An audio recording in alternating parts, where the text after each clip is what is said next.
Bismillah ar-Rahman ar-Rahim. We're now 10 minutes before the beginning, but just to give people a chance, we will start, a chance to connect.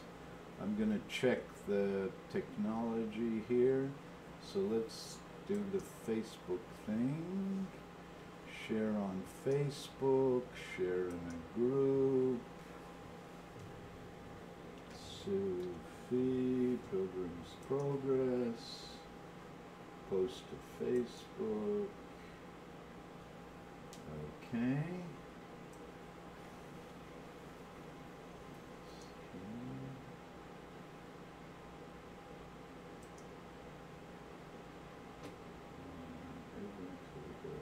Okay, there's the live chat.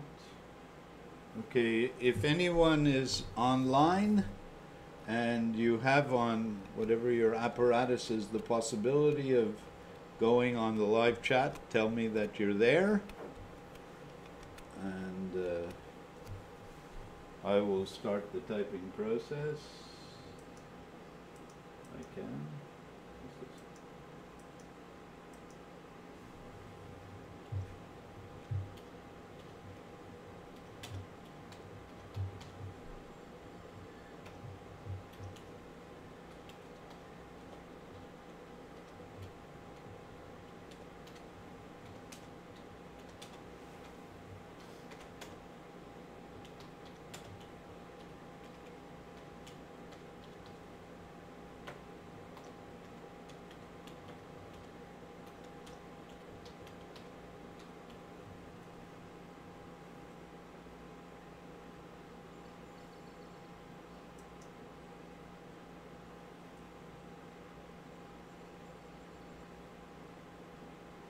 Okay. Normally we should be able, if I understand correctly, after we stop streaming to put it onto YouTube, eh? Because well, it should post itself automatically. Automatically, okay. Great. Because we have some important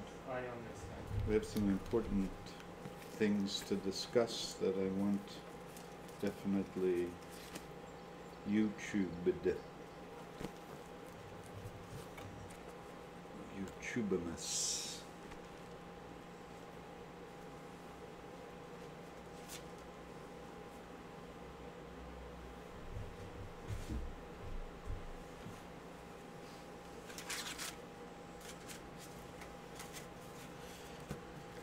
Okay.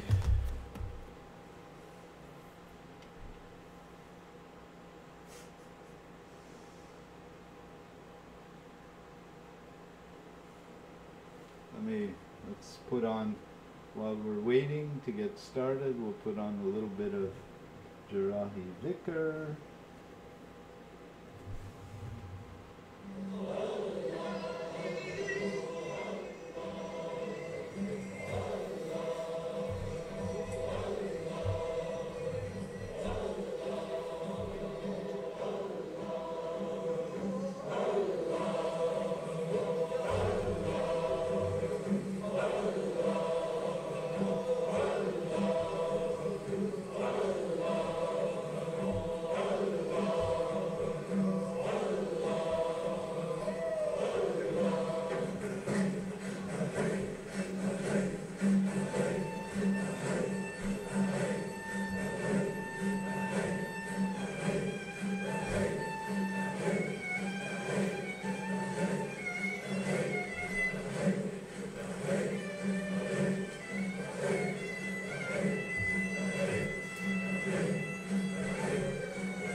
phone here, Hadi? I just want to check that it's working.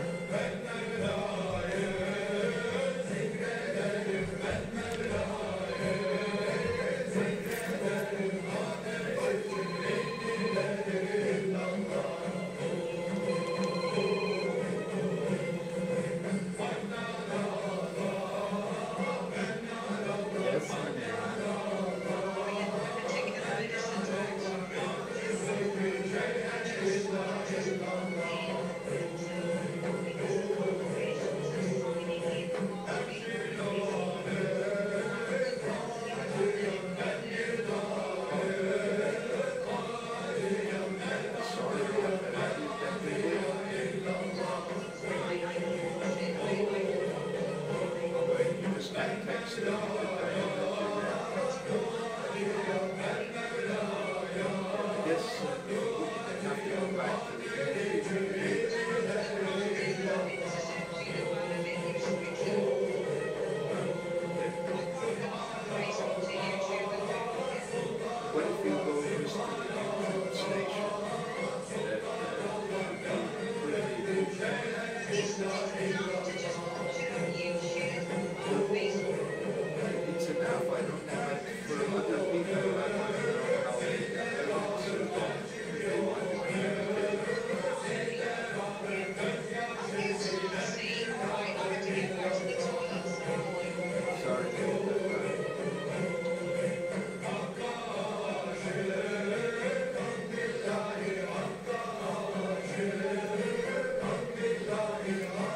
Okay, Manira is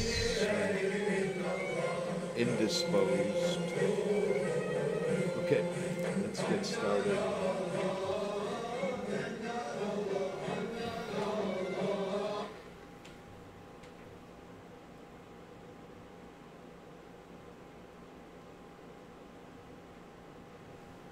Okay. So, you able to see it? Mm-hmm. Okay. You want to check the picture? Oh, I can see it actually. Okay. It seems to be all right. Should it be a little bit lower? Oh, I didn't mean like that. Okay.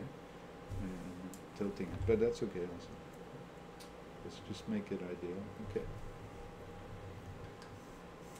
Because I can look and see. MashaAllah. Good? That looks good. Bismillah ar-Rahman ar-Rahim. Alhamdulillahi Rabbil Alameen. Ar-Rahman ar-Rahim. Maliki yawmiddin. Iyyaka nasta'in. Ihdina as-sirata al-mustaqim.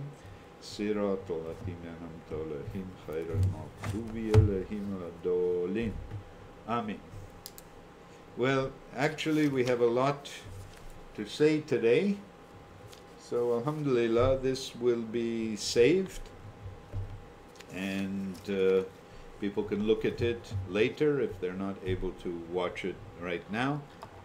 Manira has informed me that she was able to watch it but not able to text back that she's there. So, you know, technical problems we all know about.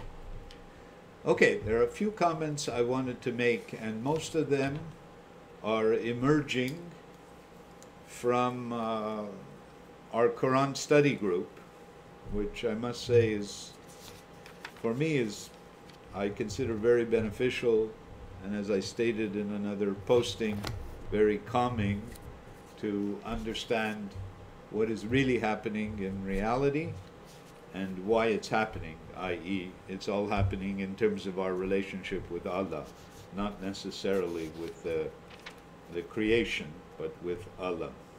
Okay, so as we were studying the Quran, I was very hopeful that the Sufi tafsir would help me a lot in understanding what was being said on a deeper level. And I must admit, despite looking at almost all the, at least the English translations of Sufi tafsir, that I have been seriously disappointed. Why? Because the Sufis who do tafsir seem to want to make the Quran into a manual of Sufism, which fortunately or unfortunately it is not. So they take an ayat and then they go off and improvise into Sufi subjects that are all very valid on their own and deep and interesting, but have almost nothing to do with the actual ayat unless you're really spinning it. So more or less I've more or less given up on reading them, and I stay with the standard tafsir are for me more nutritional, spiritually speaking, more satisfying than the ones from the Sufis. I'll make an exception here about the tafsir of Kushairi, which are largely similar to the other Sufi tafsir, but he brings up an interesting concept that I think is very relevant, which is the Isharat. His book is called Lataif al-Isharat, that actually the Quran alludes to mystical meanings, but it's not explicit about the mystical meanings. They're there by inference, by implication. So if you're looking at it that way, there are allusions, intimations about mystical reality in the Quran, but that is not its primary subject. So if you ask for my personal recommendation, go back to the standard tafsir. I really like the one for the English-speaking readers called Marifat al-Quran, which was done by Pakistani alim, but there are a lot of other good ones. Any standard tafsir will help you to understand the text. The other thing that comes up very clearly in studying the Quran is that some of the subjects are timeless and some of the subjects are time-bound, are epoch-specific, if you want. Now, the ulama seem to be very uncomfortable with this reality.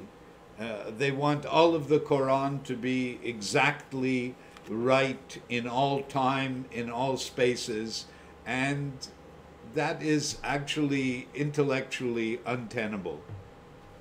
So this makes our life a little bit complicated because we do have to decide what is relevant for that time, what is relevant for all time.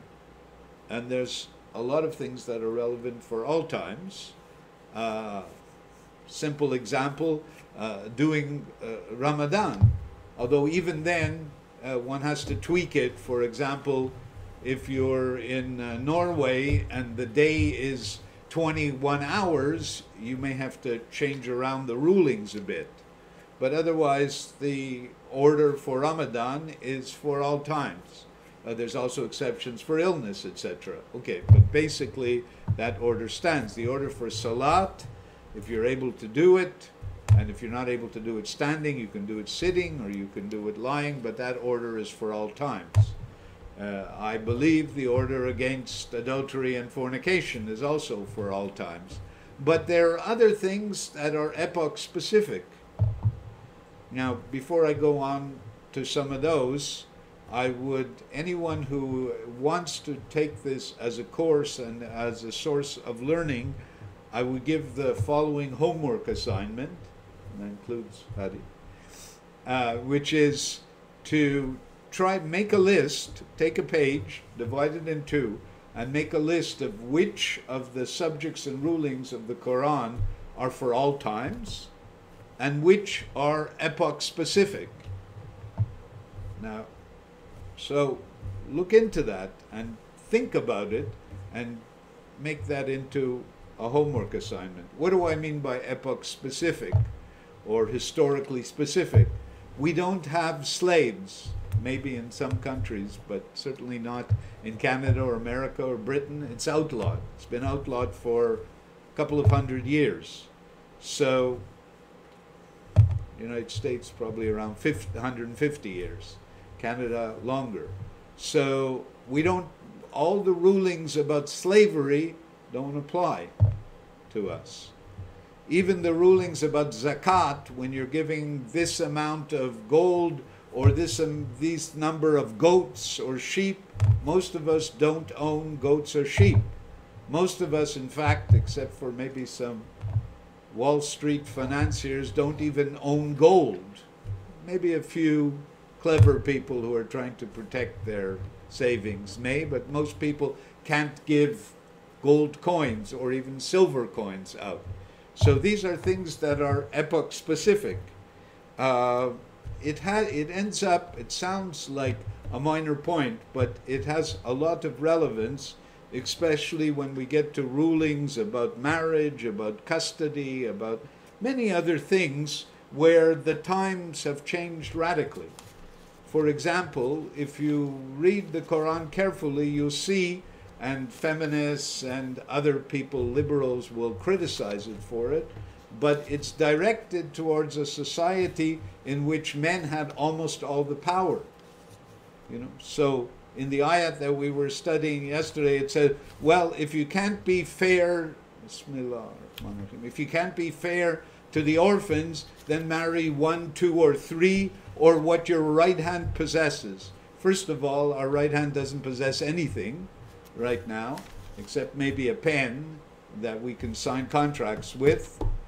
And marrying 1, 2, or 3 is not or 4, yeah, 2, 3, or 4, thank you, is not a simple affair in the modern world. First of all, it's illegal in many of the Western countries. It's even illegal in places like Tunisia, if I remember correctly. And second of all, it's a difficult process. And most women, modern women, won't accept it. So these rulings, which were based on a patriarchal society, not that I'm against it, I'm for it actually. Stop. I shouldn't say that publicly, but you know, these rulings that were based on a society whose social organization was radically different from ours are very difficult or impossible to apply in a modern society. I was remembering, as I was thinking of this talk, my discussion with my first Muslim Sufi Sheikh, Sheikh Muhammad from Jerusalem, and I was just new to Islam and I was reading the Quran, and I asked him the following question. I said, you know, why is the Quran, it's immediately seemed like an authentic book. I realized that, but it did seem harsh at times. The stories of the hell worlds and the adab al-alim, the difficult punishments. And I asked him why this was, and he said to me in his typical way, my son Ibrahim, you don't know, you don't understand what kind of people this was directed to. Now, you won't hear this from very many ulama. You won't even hear it from Sufis, this attempt to contextualize the revelation and the hadith, for that matter.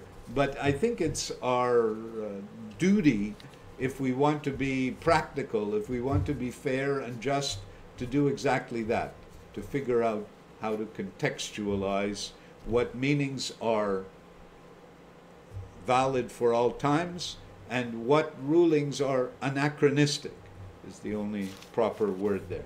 So that's something that comes up for me in reading the Quran.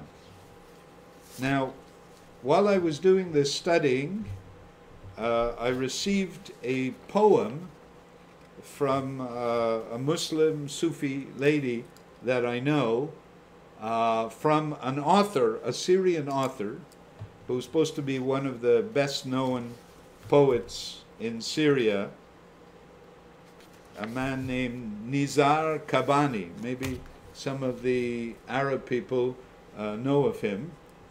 And I'm going to, it was written in French, but because most of the people who will be listening here are English speaking, I'm going to translate it. And it's challenging, but I'm going to translate it and then explain further. Okay, so Nizar Kabani, this is what he says, and this is I think in a way this is also about contextualizing the revelation. Don't be, he says in French, ne vous en déplaise, not easy to translate. I would say, bear with me, or don't take offense. I intend to educate my children in my way, without any regard for your obsessions and your states of spirit. I am going to teach my children that the religion belongs to God and not to the theologians, I guess he means the ulama, or the sheikhs, or other human beings.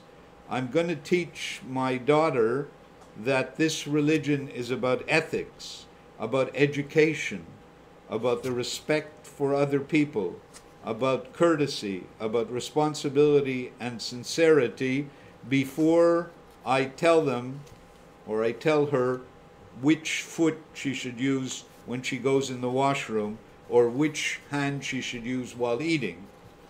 Now you can see how some strictly practicing Muslims might take offense, but he's trying to relativize here what is important and what isn't in our religion. And I think he's making a very important point. One of my Sufi convert friends used to say at times, he said, at times I think Muslims think the entire religion is about hijab and halal meat.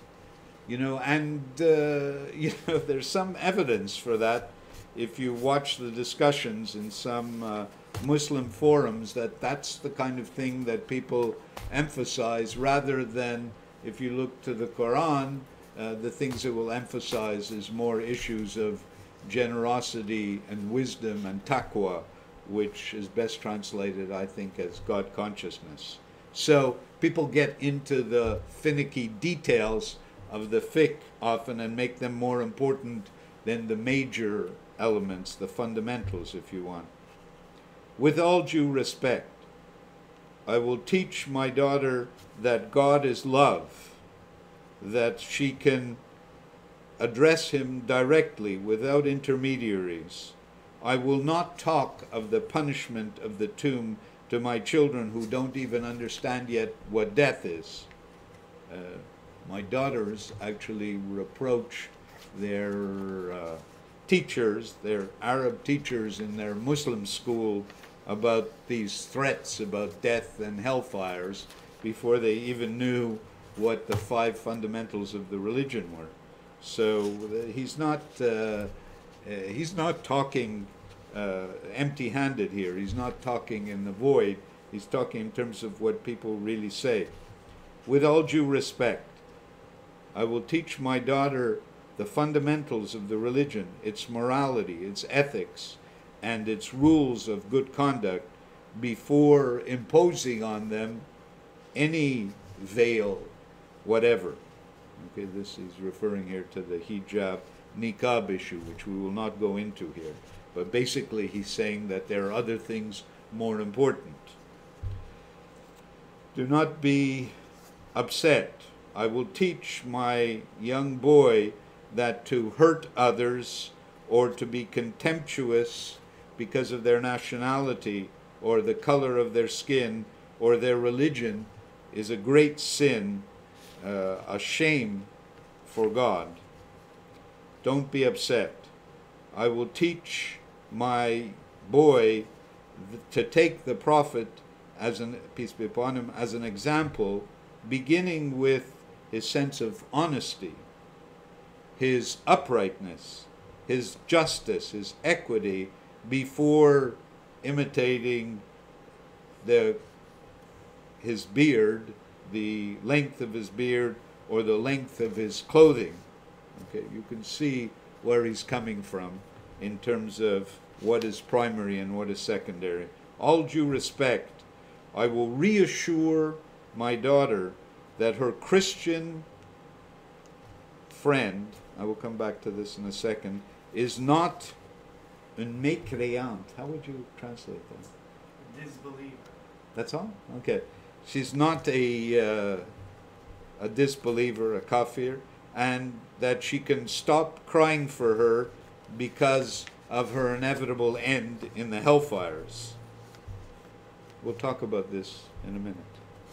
All due respect, I will say that God has prohibited killing human beings, and he who kills unjustly one person by his act has killed all of humanity. That is stated clearly in the text. All due respect, I will teach my children that God is greater, more just, and more compassionate than all the theologians, ulama, in the world, all united, and that his criterion for judgment are different from these marchands de la foi, these traders of the traders, not trader, T-O-R, traders of faith, that his verdicts are much more compassionate and beneficent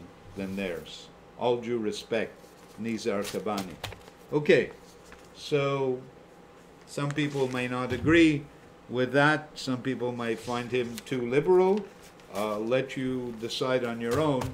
But I showed this to a friend of mine who is not very convinced about any religion, and he was very impressed by this poem. So this man, Kabani, is arguing for a certain tolerance and a certain standards of what is really crucial and what is secondary. Now, this leads me to perhaps my last point in this brief talk, which is about other religions. Now, we know nowadays there's a lot of multi-faith, interfaith meetings going on, and they can be problematic on their own in many ways. We don't want to sacrifice our basic values, but nevertheless, there are problems here, not of the Quranic text, but of the interpretation of the text. So, over the years, working in psychiatry, amongst other things, I've met many Christian people, and several of them have seen their relatives on the other side in a place that resembled paradise. None of these relatives had become Muslim, but all of them were either very good people or very pious people. One of the people I've seen is a lady who, in her family, they all have the BRCA1 gene for breast cancer, which makes them also susceptible to several other cancers. And this lady has already lost 2 sisters to this genetic predisposition. We were talking about death the other day, and she told me about her first sister who had died many years ago, and she saw her after her death in a very lovely place, telling her, "Don't worry about me, I'm fine." So then I asked her, what about the second sister, because she was seeing me while her second sister was dying a very horrible death with breast cancer and metastasis and surgeries and chemotherapies, and in the end also a naturopath who scammed her for a lot of money, promising her he would be able to cure her, which he couldn't. And she was telling me about this sister's death. And she said, right at the moment of death, her face became all, because she had been in terrible suffering, her face became relaxed, smooth. And then it became luminous, with a luminosity that was palpable for everyone around. And I said to her, wow, that's a sign of sainthood. And she responded, oh, I never told you. My sister used to pray a lot, and she did the rosary, many hours a day, and she would regularly go to church. Okay. So all of those Muslim ulama who have said that everyone else is condemned to the hellfires, and we can go over the ayat in Surat al-Baqarah at another time that says the opposite, and we will cover that at one point. They have misinterpreted. Why? Well, my contention is that they've misinterpreted because their database is too narrow. Okay. Many of the ulama and many pious Muslims, must be said, think that the Quran and the Hadith, holy as they are totally sufficient. They need no other data entry into their system to make proper judgments, and I contend that this is wrong. That whatever we're doing, we can learn from, and that should become part of our data entry. So we can learn from other people's mystical experiences. We can learn from NDEs. We can learn from these peri-mortal experiences. We can learn from science. We can learn from psychology. All this should be part of our Quranic interpretation. Nothing contradicts the Quran and the Hadith, but it clarifies it so that we can understand it properly and not narrowly. Okay. Given the fact that generally people's attention span is not too long, I think we will limit our talk to that, and we'll be happy to hear any kind of feedback that you might have, even if it's critical, and we will continue the discussion at a later date. At some point, I do want to go over that ayat, which I believe is Surat al-Baqarah, ayat 62, about the Jews and the Christians and the Sabians, which argues in the exact same sense of what I said, except if you want to interpret it in a narrow-minded way. I call this narrow-mindedness Islamic nationalism.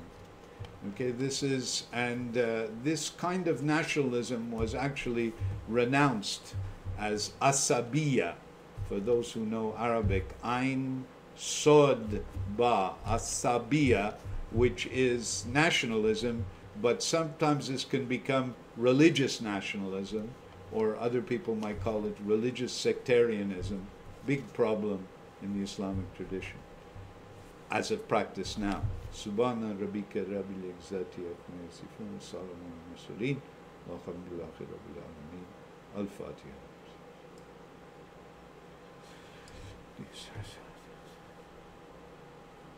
Okay.